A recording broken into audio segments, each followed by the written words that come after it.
Anthony, Yes. How is it now? It's retired, mate. 13 years a pro.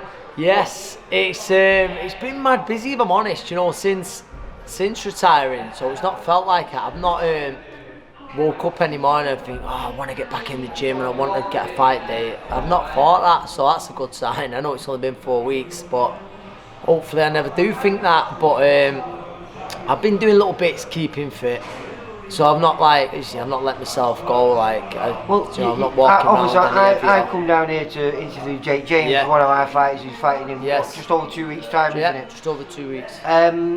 He's just started with you, yes. So you're fully confident.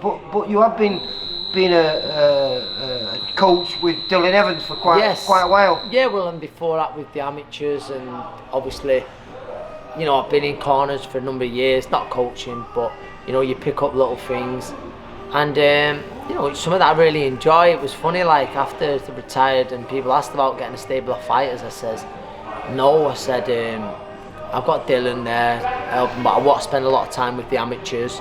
Well, Dylan was one of your amateurs. Yeah, I will. In 12 months, I might look at it again, and then probably less than 12 days later, I'm working with Jake. But it half happened. Say it happened by accident, but Jake, he just split amicably with his trainer. So he was just taking over for this fight downstairs with my mate Lucas, and who does Jake's S&C. Yeah. So, you know, went in there, and it was, you know, I spoke to Lucas, and you know, Lucas mentioned it to me, and then I says, you know, about, you know, I'll do some pads with him later on that night, and then a few days later we've decided we'll work together for this fight, and then we'll both make a decision after that. You know, it's got to see. I said to Jake, you know, you've got to tell me. You might not enjoy it with us. You might really enjoy it with us. You might feel like you're learning, or you might not feel. You've got to tell me how you feel after this next one, and then we can sit down then. Yeah, really impressed with the lad. I knew Jake a number of years. Obviously, he's not far.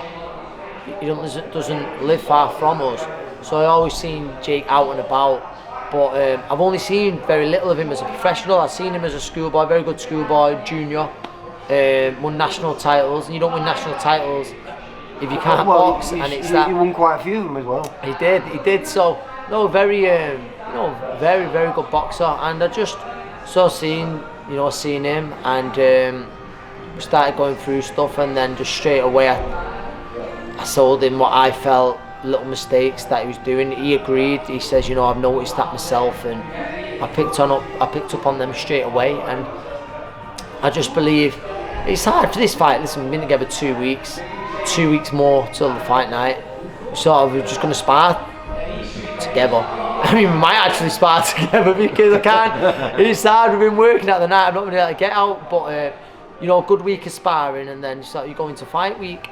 So by the fight week comes, we've had 3 weeks of hard graft together. There's only so much you can do, but you know, I've been happy. Hopefully, Jake's.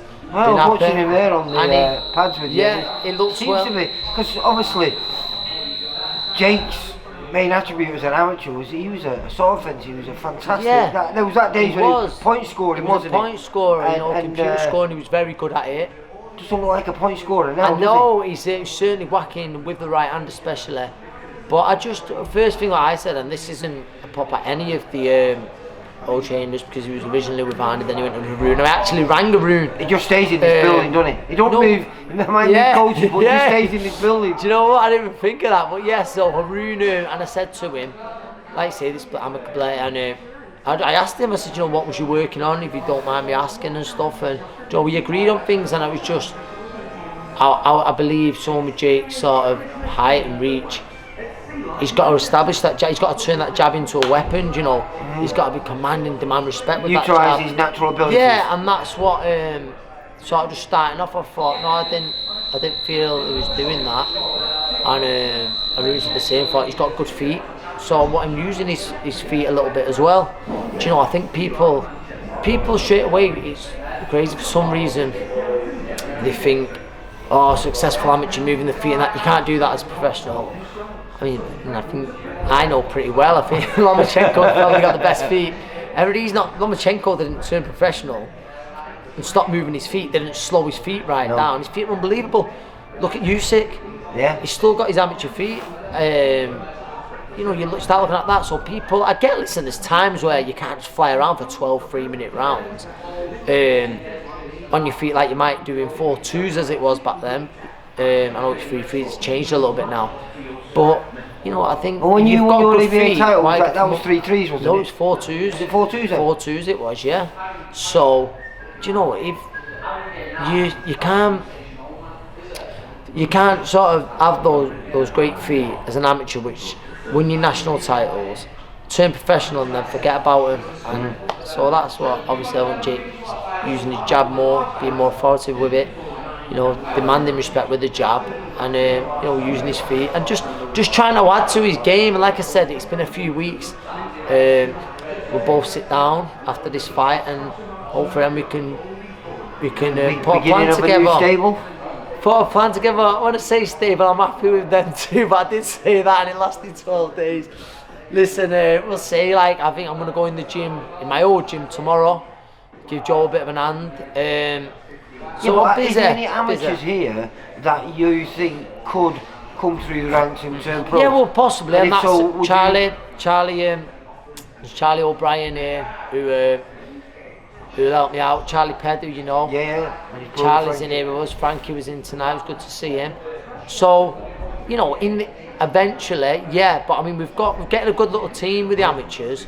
One of the coaches, John Washington, brilliant coach, who's down here now. He's been brilliant. Like you say, there's another few coaches. We've got about 5 coaches now. But this place John now Sheridan, is 2 officially Charles, yours, myself, and obviously Jimmy. Because we've got the mural on the wall now, isn't it? That's a brilliant thing. Yeah. Honest, I'm not that vain. I didn't actually. It wasn't me who got the painting on there, but it's good to have good Jimmy though, on. isn't it, though? Yeah, it is good. And that's going to inspire the kids, isn't it? I hope so. But listen, the kids are great, and we're getting dead busy, and the coaches, they're out a few times a week now, and like I said, Jimmy's still here 3 times a week, but it's hard for him to be getting about 82 years of age, flying up and down motorways. It's not right. I mean, he probably would do, but yeah. So in time, some of those amateurs. What's that? You're going to continue this legacy here with them all? Yes, with the boys we just mentioned. Yeah, definitely. Jimmy's not going anywhere anytime soon. But yeah. Looking back on your career. Yes. That memorial on the wall, that's got to be the highlight, isn't it, when you won? Yeah, defending my world title, that or winning it. I mean, defending it, getting introduced into that arena. Was that the Barroso? Yes, that's the Barroso fight. To get introduced into the arena as a world champion from Manchester, going out a world champion. Yeah, it's that or winning the world title. They're the highlights in my career. But there's so many. Winning a British title, winning my first title, an English title, they was highlights. Making your debut at that place as well. Yeah, dead right. So it's good. But like I say, now it's a new chapter, and in here coaching helping to coach the kids. Like I say, I'm just one of the coaches. I'm not. I feel I'm under Charlie with the amateurs, under John. I just want to help do a bit. Do as much as I can, yeah. But I don't think that I'm above them whatsoever. No, I'm not above them. Any regrets then in your career? Any regrets? Listen, you can't look back and regrets. I mean, the obvious one with a fight was the Terry Flanagan fight. Yeah, I asked you before and you said you did ask me that. Yeah, and I wish, and he does. I mean, I like Terry. I mean, I saw sort of just before my fight in the paper, he said something, I always wanted it, I made it clear, I don't think they did. And I was a bit like, I did. So wasn't it? It was politics. Like I said, like him, and he would have, it would have been. And listen, kids from the same school, same it was made, it was made like a bit like, sort of, when I had to turn down the fight, but it was either give up my world title to have the fight or keep my world title. And now that I couldn't give him a world title just to do that. It'd be wrong what you work so hard for to then give up my world title. And then there was a time when I wanted the fight. A good offer was made, and Terry wanted to take it, but he wasn't allowed to. So, do you know, I didn't start doing about, oh, they didn't want the fight. They didn't want the fight. I wanted the fight. It was that simple, and it just sort of never happened. Terry then moved up in weight as well, and then it just. Do you know, I remember. Yeah, I thought it was brilliant. I think you were both world champions at the time. It was one of the Fox's show. I was down there filming the fights. Yeah. And you sat on the top table there together. Yeah, I like Terry a lot. I like him a lot, and I think it's brilliant to go from the small law show. The Jolly Boys is coming up. I remember him fighting on the Jolly Boys in, don't know what year it was. It was in Bolton that year at the Reebok. So to be fighting on the non-TV shows, to work all the way to the big shows, to go all the way to you defending your world title, that's unbelievable. Well, do you know when you turned over? Obviously, you were ABA champion. And I think Denton Fazell won that same year from here as well, didn't he? Yeah. So, what were your expectations? Did you always believe you were going to be a world champion? Or was that news to you?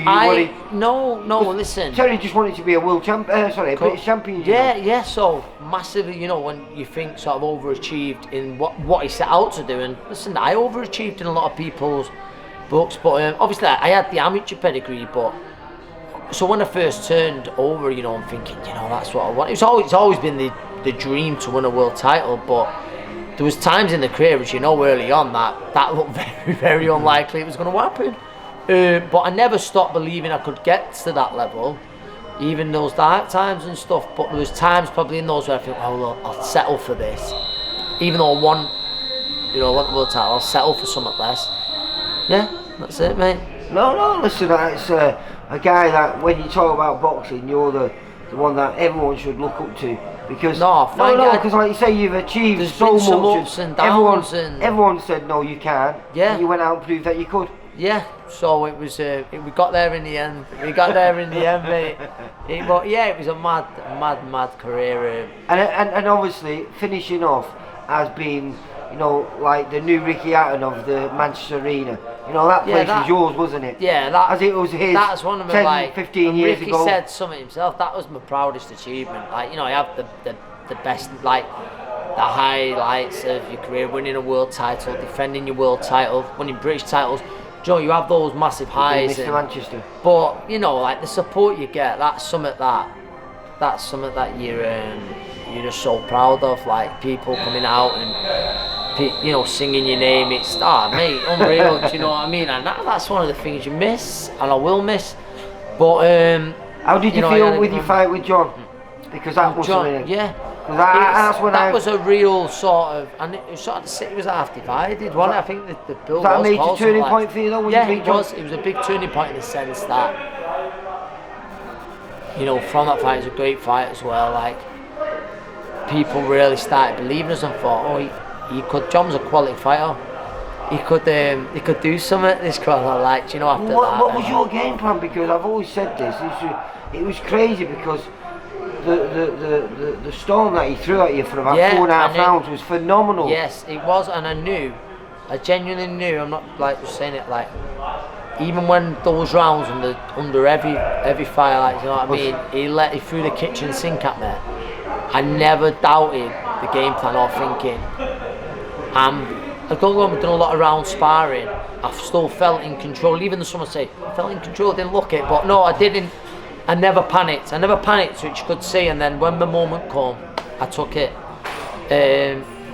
Took it. So that was, you know, it was a great night for us, and you know. Was that a major point for you for going forward and thinking, yeah, that world title is there for me? Yeah, definitely. That takes a lot of box. I was in John's corner when he fought for a world title, so it was just business. John, I've got so much respect for. Well, I use that as birthday party. It was brilliant. Yeah.